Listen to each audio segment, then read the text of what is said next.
Hey, welcome to Kaspa Daily Pulse. Here's what the Kaspa community's been buzzing about today. First up, the biggest real point of friction today was the hard fork chatter. People were saying the HF is delayed until late June, and that 10 BPS had already been delayed before, so the tone was basically, here we go again. That fed straight into the broader mood, because a lot of people were already annoyed that Kas can't break .031 and keeps dumping again like every day. So yeah, there was definitely impatience in the air. But it wasn't all doom posting. The second big theme was builders trying to figure out what actually matters for Kaspa's ecosystem.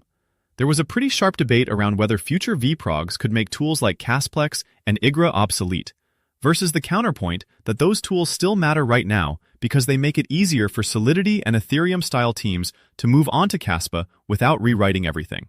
That's actually a meaningful conversation, because it's less about hype and more about onboarding devs in the real world. And tied to that, there was a smaller but important builder vibe running through the chat all day. People were talking about TN12, faucets not working, CPU mining being built into the in-process bridge, and even calls to launch a Kaspa payment system, with someone replying that one already got built for the Kaspathon.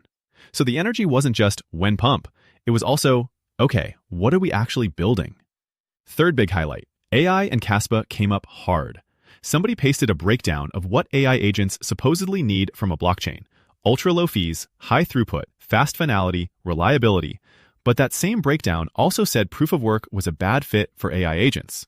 Then somebody said ChatGPT picked Cubic for mass AI adoption, and the chat immediately turned that into a mini battlefield. So the takeaway here isn't consensus. It's that the community is clearly trying to position Kaspa in the AI narrative, but there's tension around whether the current arguments are actually strong enough. And that brings us to the overall vibe. Bearish on the short term, stubbornly bullish on the long term. You had people complaining about daily price action, arguing alt season might not really hit until way later, and questioning macro conditions. But at the same time, others were talking about weekly DCA plans, Kaspa season, and what they'd do if KAS ever hit $1 or 10. That's it for today's Pulse. Let's see what tomorrow brings. Catch you then.